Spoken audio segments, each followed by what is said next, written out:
What's happening, guys?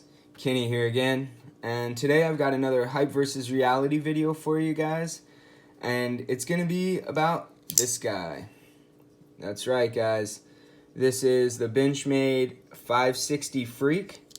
This is the 560BK-1 version. The original Freek came with, I believe it's called VersaFlex. It's like a rubber handle material with Grivery, which is their FRN, pretty much. And then it came with S30V steel.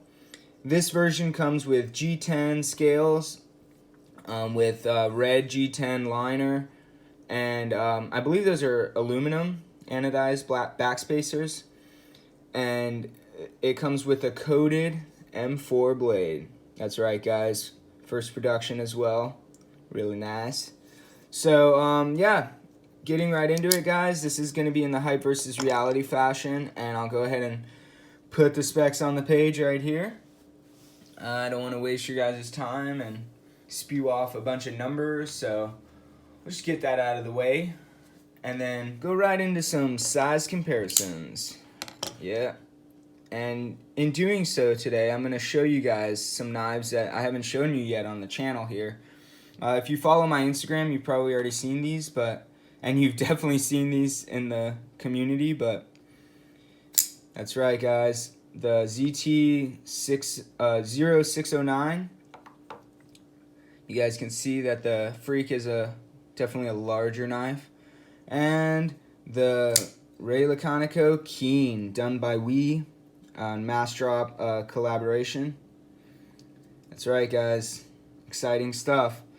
And in showing you guys these on the table, you can see that's a really relatively similar size knife to the Freek. The grip size is very similar, and the cutting edge is very similar. It's just slightly smaller if we line up the butts. 1/2 inch. And this one's obviously broader as well, the Freek. But in showing you guys these knives, I want to give a big shout out and thank you to Banner247 for lending me these two knives. It was really awesome of him to do so, and if you guys have not checked out Banner247's channel, I highly suggest you do so. He is a much more eloquent speaker than I am.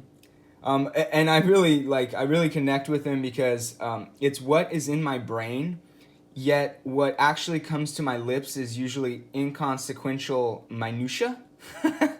No, I'm just joking. I'm giving myself a hard time. But anyways, moving right along, now that I wasted you guys' time a little bit. Go ahead and bring in some Benchmades, the 551 full-size grip. Very similar size knife to the Freek. And then the 940.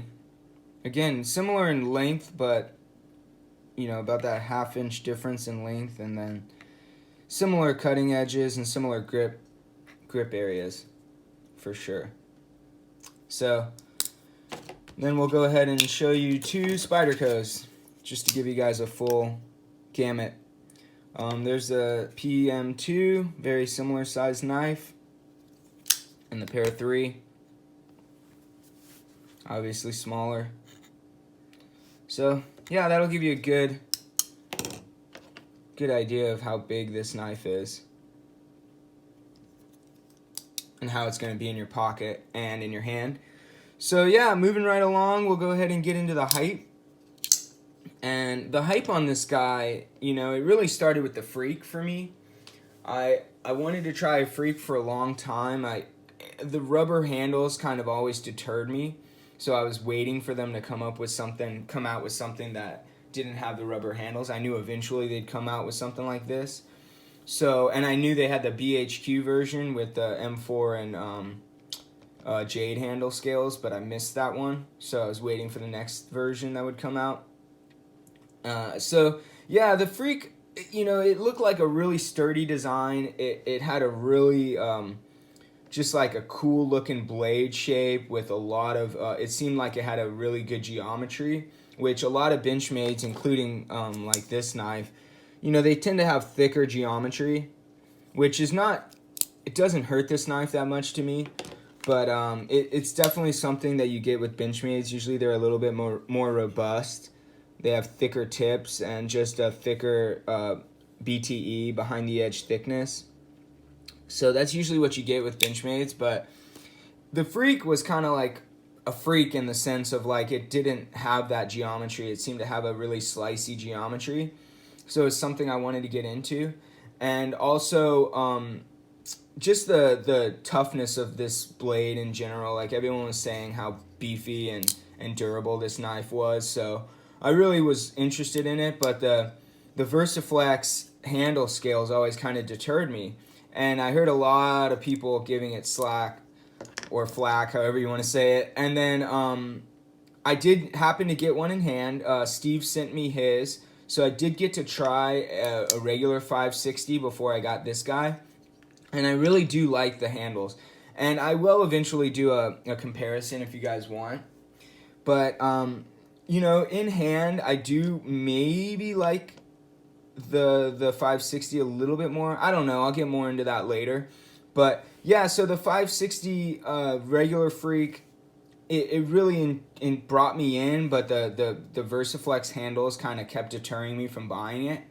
And when I got to handle it from Steve, I was like, yeah, I really do love this knife. And I can't wait for that Super Freek to come out because I'm going to grab that thing for sure. And yeah, so the size, the blade shape, the handle, everything really just kind of drew me in.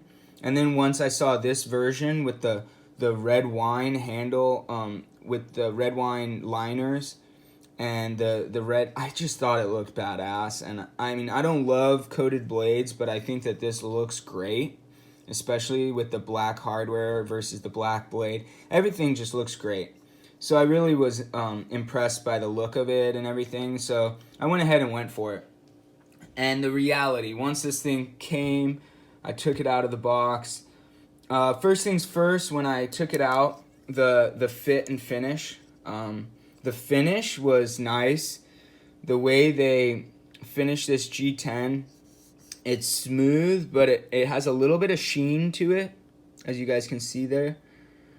But just the way they finished it off is really nice. And there's nothing I can really say that's, I don't know, just not ideal. Like as far as fit goes, you can't see any gaps in the liners or anything. It's just really well done. The way that the liners, the partial liners fit, everything's just done really well. The centering was good as far as fit goes. Centering was pretty much dead on, which I know you guys know I've had trouble with Benchmades in that facet. So that was nice to see, a centered Benchmade. And yeah, the finish came out nice, guys. The layers of G10 really are done amazingly, and you can see kind of bad lighting right now, guys. You see look at the layers there. It's really beautifully done. And the finish on the blade, guys, this coating was definitely different than a lot of the other Benchmades I've gotten. It's supposedly like a DLC more so than their like whatever, I forget what they call their other black coating. But I will say that this coating seems to be holding up much better, guys. I have put this thing through hell. You'll see in some of the videos I got coming up. But yeah, no, it's definitely held up really well. The finish is done very well, guys, and the fit was done very well. And this finish on this handle, the way that they you can see the layers of G10 here. This is where they've dished it out for ergonomics. There's a flat here for your fingers to land, and then a flat up here to kind of give you a little bit more for your palm to land on. But it's done very well, guys, and it's very uniform on both sides, and this texture here is nice. You get more into that in ergonomics. But yeah, so that was really nice. And then, guys, when I finally flicked it out, yeah, it was a bit stiff when I got it. It was definitely stiff, and you guys saw that in the unboxing. But after a day or so of flipping, and then I got some compressed air and blew it out, it actually dropped pretty free. It wasn't perfectly free dropping, but it would drop pretty free. And then I took it apart, and I didn't take it fully apart, but I took the pivot out, cleaned the washers, actually put some KPL heavy on this guy, and oh my gosh, guys. You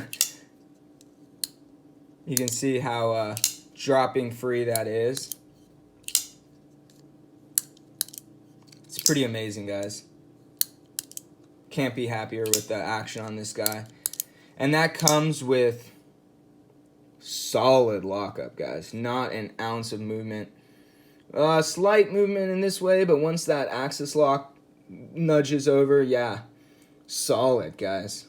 Solid action, solid lockup.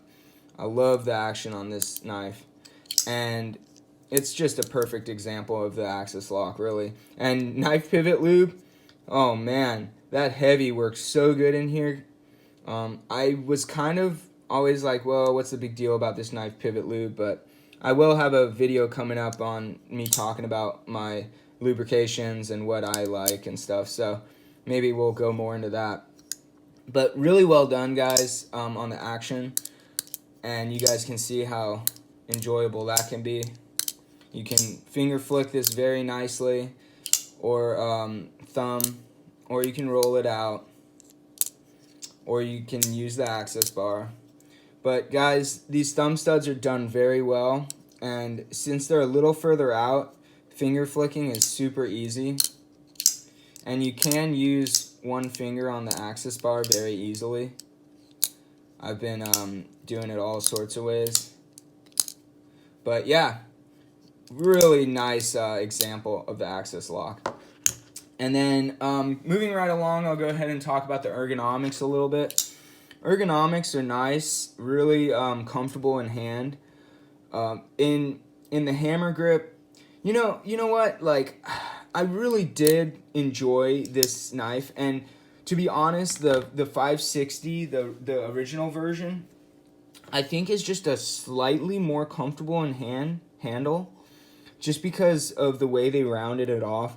Now, you guys see here, this is contoured very well, but there is a sharp corner. And you guys can see that there. It's not sharp by any means. They've rounded it well.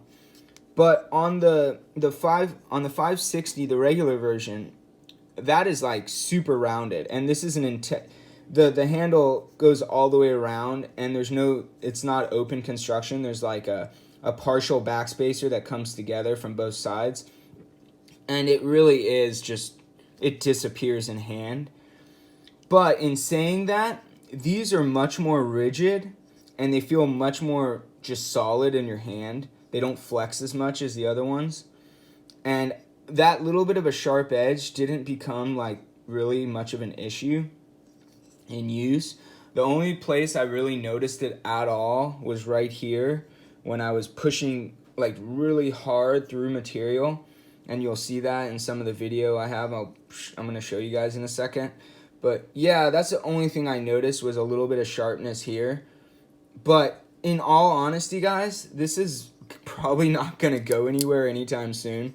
I'm probably going to keep this guy forever. So what I'm going to end up doing is just knocking that edge down and sanding it off, which I feel like they could have done in the factory, but it's just another step that might have added cost to the knife.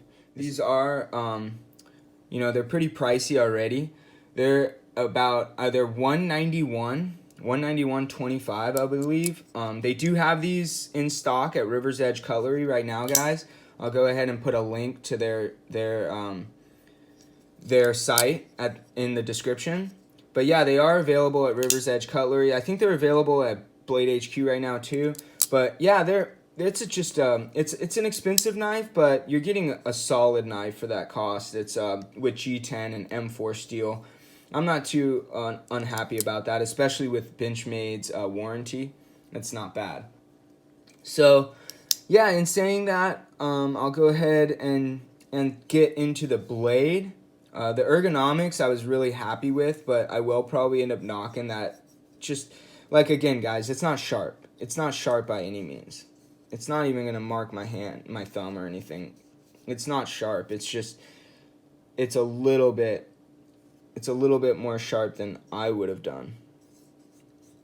But moving along, the blade, this blade shape is excellent, guys. It is kind of like it's a drop point blade with a bit of a saber, like a slight saber flat at the top there. What I did notice is the Blade HQ specs said that this was hollow ground, which is not true, guys. That is not true at all. I'm going to take a drink of coffee, guys. Sorry. I'm going to go ahead and show you guys this. I'm going to sanding block here. I don't know how well this is going to come through. That is flat. That is flat ground. There's no light shining through there. Yep, it's flat ground, guys. I don't know where they got hollow ground, and I never heard anything about the Freek being hollow ground, so I don't know where they got that. But yeah, it is flat ground, and it's a really nice blade shape. And the broadness of it really helps get this thin behind the edge. I'll go ahead and bring in the calipers real quick. All zeroed out.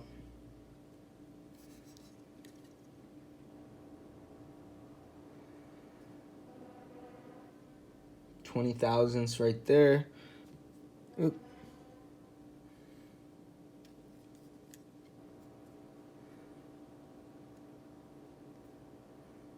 $19.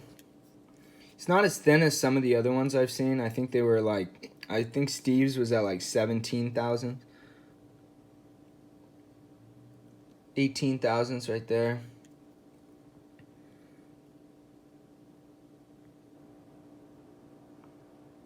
$23. So it's starting to thicken up. I know the tip's pretty thick, as you guys can see from the edge bevel.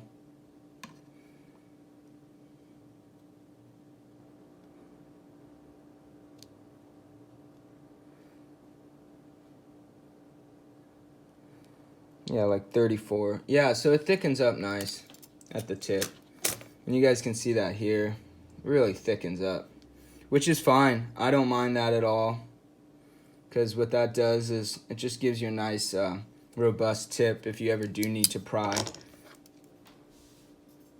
Yeah, so in saying that, guys, I'm going to go ahead and put up some footage of me cutting with this. The one thing I'll tell you guys is when I first got this knife, I did about, I don't know, 40 feet of cardboard, and that edge blunted really bad, very quickly.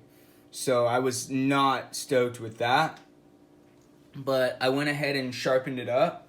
It took a really keen edge, as if you guys have used them before, you'll know it does take a really smoking edge. This one did take a nice edge. And the second edge, or I'm sorry, the first edge I put on it did dull fairly quickly, guys.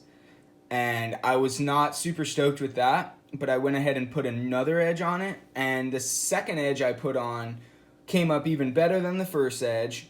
I mean, it really just, it performed greatly. And I still think that there's a lot of performance left in this thing, and I think another few sharpenings will get into some even better steel. But this edge definitely performed much better, and you guys will see some of the footage I have here. I did like some really like heavy cutting through like 4 and 5 thick cardboard layers of it. Like I'd put, even I think 6 at one point, I put pieces of cardboard together and sliced through it. And that's when I started to feel that edge on the back of the handle scales. And that's also where I could tell that, you know, I was just getting to the upper end of like how many pieces of cardboard you can slice at once.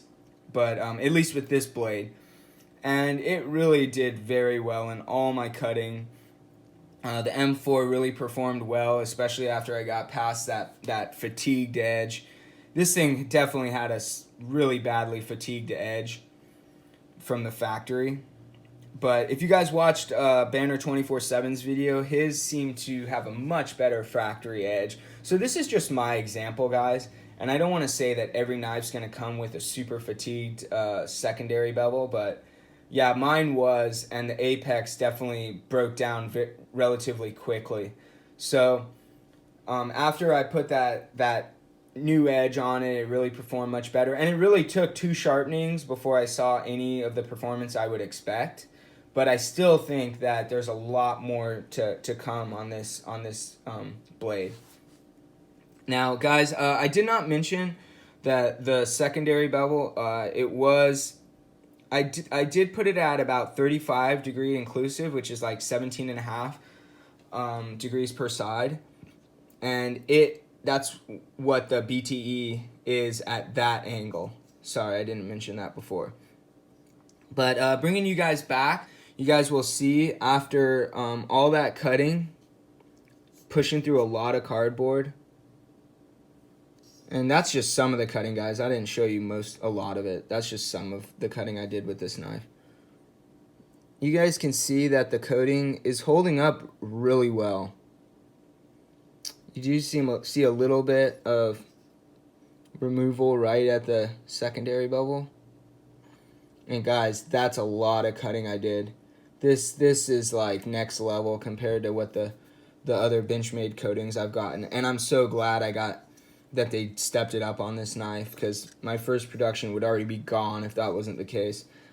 But yeah, good job Benchmade at stepping up the coating on these. Really excited about that. I will show you guys. You guys saw how much cutting I did. This is that edge that you saw at the end where I did a lot of that really extensive cutting. This is that edge, and I did strop it a little bit on some 3-micron diamond paste last night. I didn't do it that much, but I did strop it. And you guys will see this is just some printer paper. Yeah, it's doing really well.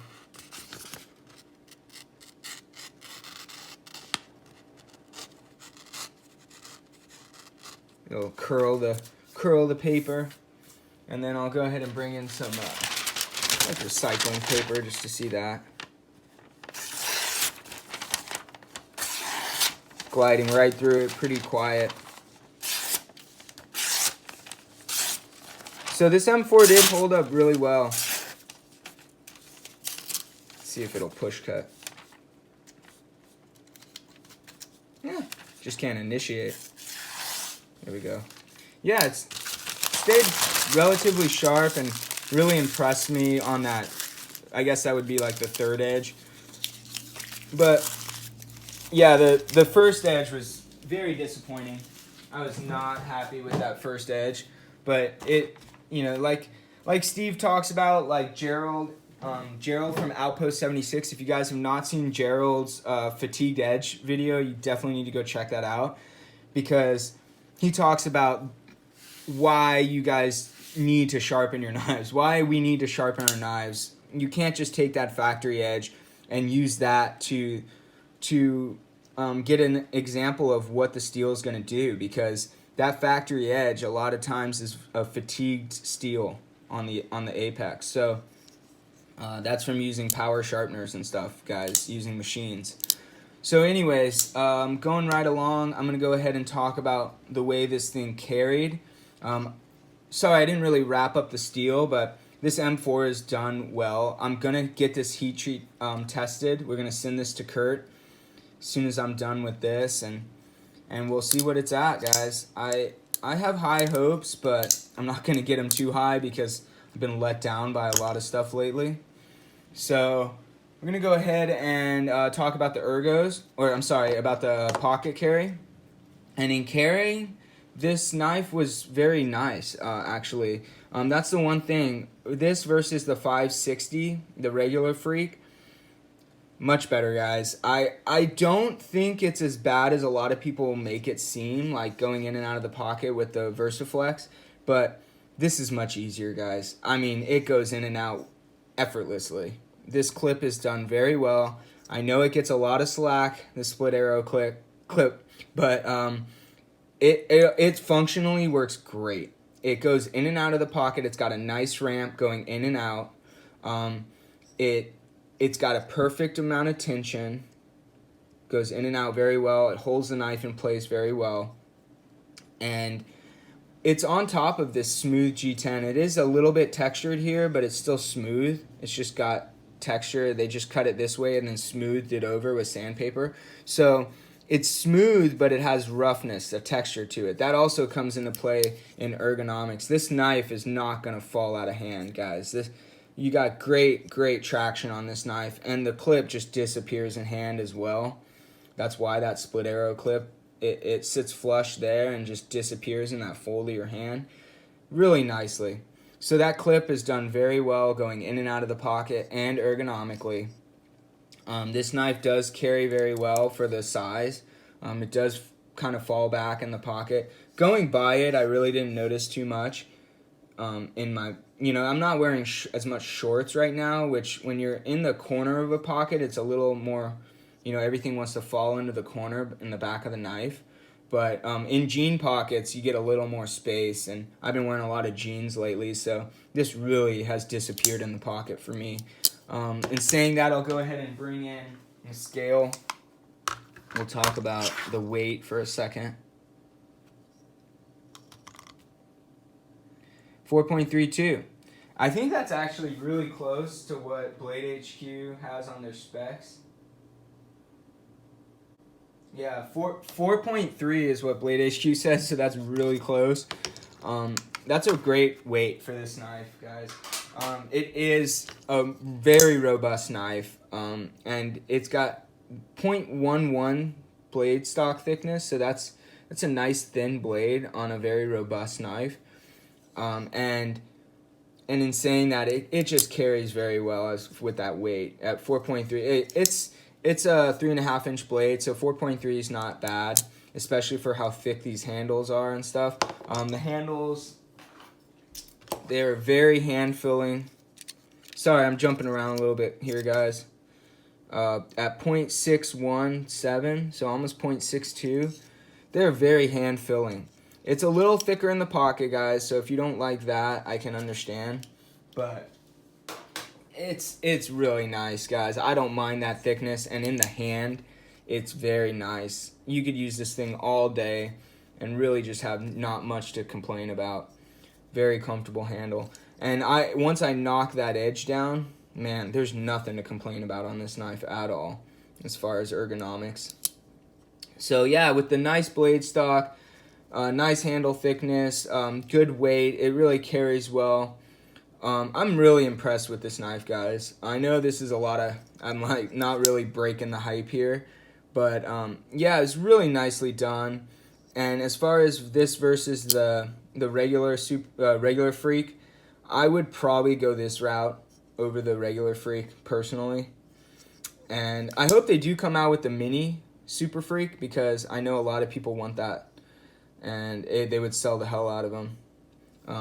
I don't think I'm ever going to change the clip on this, guys. I do love this clip on this knife. It works perfectly. I'm sure the Emerson clip would work good too, but it's a little broader, and I think this works perfect with the way the handle scales are milled, and it just disappears in the hand. And it goes in and out so perfectly. Why would I change it? So, and that doesn't bother me, the shape, guys. So I'm going to keep it the way it is probably. I might just go ahead and file the handle scales and get those a little bit more smooth on that corner. But that's pretty much it, guys. This is just, it's a stellar knife. I'm really happy with it. And I can't wait to see what this M4 comes up at. I know they did call out for 62 to 64, I think. Is that what it was? Man, I can't remember what they said now. It was something like that, like 61 to 63 or 62 to 64, something like that. But I'm excited to see what it actually comes up at. If they hit that number, that would be spectacular. But yeah, it's a great knife, guys. I would suggest it if you guys are looking at it. Definitely go check out River's Edge Cutlery. They have it there, and I know they have like free shipping on orders over 100 or something like that. And it's just a great shop to support. And if you do go over there, let them know that you're coming from me. Let them know that I sent you, and I would greatly appreciate that. But yeah, I think you guys should definitely check this knife out if it is something that you're into, and I don't think you're gonna be disappointed. I think it's a great knife and great user. The pivot is monstrous. I mean, just ridiculous, guys. I don't think you could ever break this pivot. I'll put a picture on right now. The pivot is just beefy, dude. And this thing is just, it's a beefy knife, guys. It's just a really sturdy, great worker. I would suggest it to anyone who's needs a sturdy work knife that's going to have really good edge retention and toughness. You know, M4's got great toughness as well, as long as it's heat treated properly. So, really, really love this knife, guys, and I think everyone should check one out. Yeah. Thanks a lot for watching. Thanks for all your subs, your likes, your comments. Appreciate all you guys. Have a great day.